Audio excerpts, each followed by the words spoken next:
নমস্কার, 24 ঘন্টা আপনাদের সকলকে স্বাগত। চোখ রাখছে বিস্তারিত খবরে।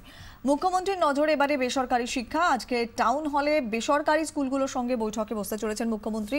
মোটা অঙ্কের স্কুল ফি আর ডোনেশন মিলিয়ে হাঁসফাঁস অবস্থা এবং তাতেই লাগাম টানতে উদ্যোগী হয়েছেন মুখ্যমন্ত্রী। তবে চাপিয়ে দিয়ে নয়, সহমত এবং সহমর্মিতার ভিত্তিতেই রাজ্য বেসরকারি স্কুলগুলোর উপরে নিয়ন্ত্রণ করতে চাইছে সরকার। এবং আজকে টাউন হলের এই বৈঠকে 50টি স্কুল, 8টি বিশ্ববিদ্যালয় ও বেশ কয়েকটি বেসরকারি কলেজকেও ডাকা হয়েছে। বেসরকারি কলেজ, বিশ্ববিদ্যালয় এবং বিভিন্ন স্কুলগুলোকে নিয়ে যে সংগঠন রয়েছে সেই সংগঠনগুলোকেও ডাকা হয়েছে আজকের বৈঠকে। থাকবেন ক্রিশ্চিয়ান মিশনারিজের আর্চ বিশপরাও।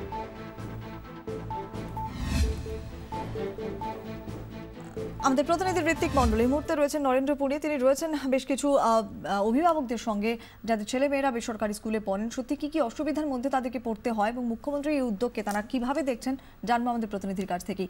ঋত্বিক, ঠিক কি ভাবছেন ওনারা, তাদের কি বক্তব্য মুখ্যমন্ত্রীর এই উদ্যোগ নিয়ে?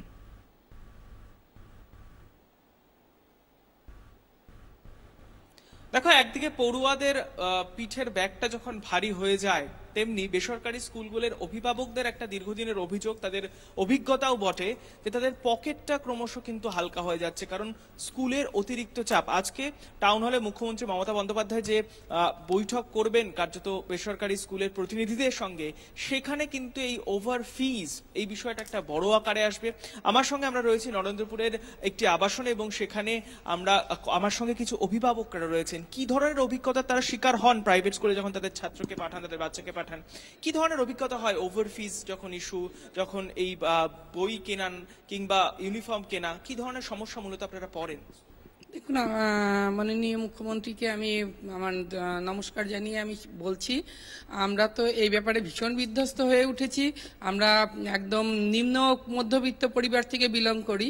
তো আমাদের জন্য যেটা অসুবিধা, সবথেকে বড় অসুবিধা যেটা হচ্ছে যে স্কুলের ফিজটা খুব একটা বেশি রাখে না, কিন্তু অন্যান্য যে জিনিসগুলো রাখে, ফাউন্ডেশন ফিজ, চার্জ, তারপরে বিল্ডিং চার্জ, হ্যানা ত্যানা 60-70 করতে করতে দেখা যায় যে প্রতি মাসে আমাদের বোঝা হয়ে যায়, আর সেটা 3 মাসে দিতে হয়, কখনো 6 মাসে দিতে হয়। আপনাকে যদি জিজ্ঞেস করি, আপনার বাচ্চার জন্য কত মাসে কত খরচা দিতে হয় স্কুলে ফিজ?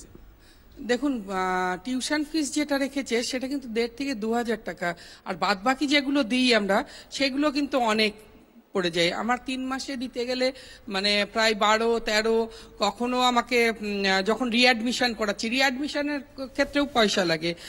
অ্যাভারেজ 10,000 টাকা ধরে রাখুন পার মান্থ।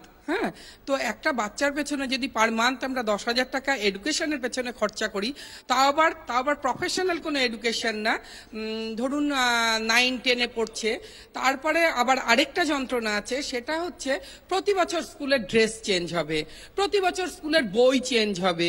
যেমন আমার প্রতিবেশীর মেয়েটি ক্লাস, তো এই যে ড্রেসের কথা উনি বললেন, বইয়ের কথা বললেন, পাবলিশার্স কোন পাবলিশার্স থেকে কিনতে হবে, কি প্রাইভেট স্কুলগুলো চাপিয়ে দেয়? হ্যাঁ, এগুলো তো ওদের বুক লিস্ট আমরা কোনো হাতে পাই না, স্কুল থেকে বই কিনতে হয় আমাদের।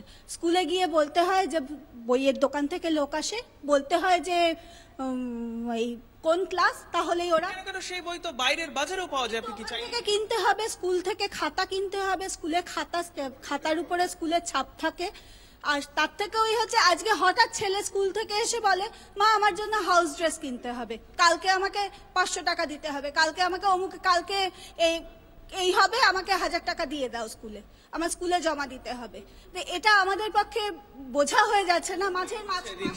আমি অভিভাবকদের কাছে যাব। আপনাকে একটা বলতে, এই যে যখন মুখ্যমন্ত্রী নিজে এই টাউন হলে এই অ্যাড্রেসটা করছেন, মিটিং করছেন, কথা বলছেন, নিঃসন্দেহে একটা প্রত্যাশা থাকতে পারে যে কড়া ভাষায় তিনি শোনাবেন।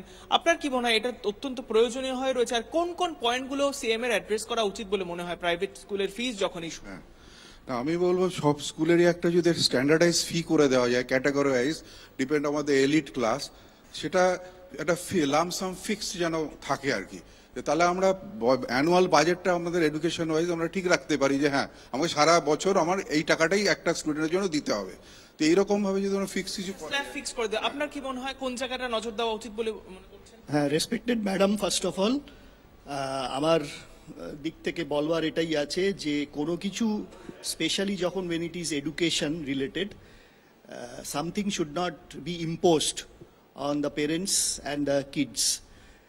তো এই জিনিসটার একটা খুব বড় রকমের এফেক্ট পড়ে over a period of time.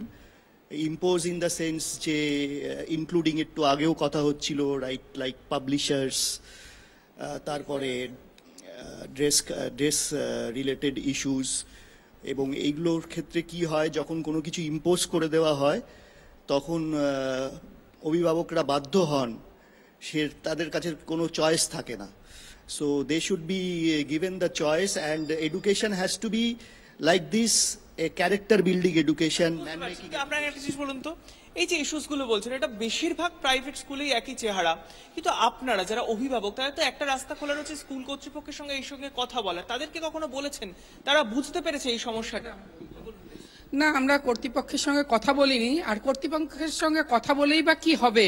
কর্তৃপক্ষের সঙ্গে কথা বললে যেটা হতে পারে সেটা হচ্ছে আমার বাচ্চাটার উপরে একটা মানে টিচার নম্বর দেবে না, এই দেবে না, সেই দেবে কি না। বলতে চাইছেন, আমি এই জায়গাটাই আসতে চাইছি, আপনার স্টুডেন্টের ওপর কি এই জিনিসটার জন্য কি পরোক্ষে একটা মানসিক চাপও সৃষ্টি করে? হ্যাঁ, এক্স্যাক্টলি আপনার সঙ্গে আমি একদম একমত, এটা হয়। আচ্ছা, বইয়ের ব্যাপারে আমি দেখেছি, আমি কলেজ স্ট্রিটে গিয়ে বই কিনেছি স্কুলের, দু একটা এক্সপেরিমেন্ট করে, কোথাও 40% 30% রিবেট দেয়, অথচ এদের কাছে গেলে আমরা কোনো রিবেট পাই না, বাধ্য হয়ে আমাদের ওইখানে একটা টাকা আমাদের এক্সট্রা চলে যায়। হ্যাঁ, তো এই জায়গায় আমি অনেকের কাছে, আমি যারা নিজে পরিচিত তারা অনেকে বলেন স্কুলের বাচ্চাদের জুতো কেনার উপরেও কি কোন ব্র্যান্ডের জুতো কিনবে, এটাও কি? হ্যাঁ, এরকম আছে, প্রত্যেক বছরই আমাদের আলাদা ধরনের জুতো কিনতে হয়, ড্রেস কিনতে হয়, সবই নতুন ধরনের করতে হয় আর কি। মানে বইটই তো আছেই। আমরা যখন ছোট ছিলাম আমি দেখেছি আমার দাদার বই আমি পড়েছি, আমার বই আমার ভাই পড়েছে, অ্যাটলিস্ট 2 বছর 3 বছর পর বই পাল্টালো তাও ঠিক আছে, কিন্তু প্রত্যেক বছর বই পাল্টানোর, প্রত্যেক বছর কেনা। তবে আর একটা খুব ইম্পর্টেন্ট, রিঅ্যাডমিশন খরচাটা, একটা ক্লাস যখন 8 থেকে 9-এ উঠছে প্রত্যেকবারই রিঅ্যাডমিশন ফিস কেন দিতে হবে একই স্কুলে? এই জায়গায় একটা এক্সট্রা মানিও চলে যাচ্ছে। তাহলে কি মনে করছেন আপনারা যখন বছরের শেষে কারোর একটি সন্তান, দুটি সন্তান, টিউশন ফিস বা ফিসটা স্কুলে, সেটা কি কোথাও আপনাদের কাছে অতিরিক্ত গিয়ে দাঁড়াচ্ছে, চাপের হয়ে আসছে? হ্যাঁ, আমার তো মনে হচ্ছে যেন আমার দুটো বাচ্চাকে মানুষ করা মানে আমার কাছে লাক্সারি মনে হচ্ছে যেন এডুকেশনের পেছনে খরচা এতটাই হচ্ছে যে আমার কাছে লাক্সারি মনে হচ্ছে দুটো বাচ্চা। আপনি বলছিলেন আনুষঙ্গিক ফিস বেশি থাকে, টিউশন ফিস বেশি না থাকলে, অর্থাৎ বিল্ডিং ফিস, অ্যানুয়াল স্পোর্টস ফিস, কিন্তু এগুলো কি প্র্যাকটিক্যালি আপনি দেখতে পারেন? কি মিসেলিনিয়াস খরচা আমরা জানি না। মিসেলিনিয়াস ফিস প্রত্যেক বছরে নেওয়া হয়, ধর এক্সাম ফিস, সেশন ফিস, তারপরে ধর ল্যাব ফিস, কম্পিউটার ফিস, প্রত্যেকটা জিনিসই নিয়ে নিচ্ছে তারা। একটা জিনিস রেলেভেন্ট মনে হচ্ছে, একটা প্রশ্ন, বেসরকারি শিক্ষা যখন প্রশ্নটা প্রাইভেট স্কুলের, এটা কি ব্যবসার জায়গায় চলে যাচ্ছে? এক্স্যাক্টলি এই জায়গাটাই বলছিলাম, education should not be like hotel running or like business. এডুকেশনের কোয়ালিটিটা যদি পরিস্ফুটিত হয়, then only it in the long future it can be job oriented and people can be dragged in that manner. আপনি বলছিলেন ব্যবসার জায়গাটা যাচ্ছে, এটা বুঝতে পারেন? হ্যাঁ, ব্যবসা, টোটালি ব্যবসা এটা।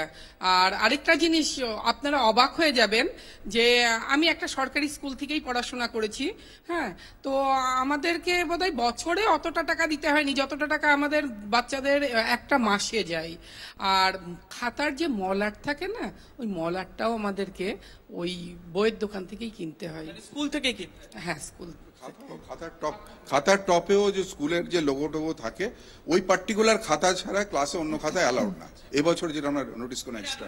আপনারা বলছেন একদিকে এটা ব্যবসা হয়ে যাচ্ছে, একদিকে একটা মানসিক চাপ হচ্ছে আলাদা করে কর্নার করার, কি উপায় তাহলে মনে হয় আপনার? কি মনে হয় কি উপায়? উপায়টা দেখুন, সর্বসাধারণের জন্য একই রকম হওয়া উচিত, কেননা আমাদের ইনকাম তো সেরকম নয়।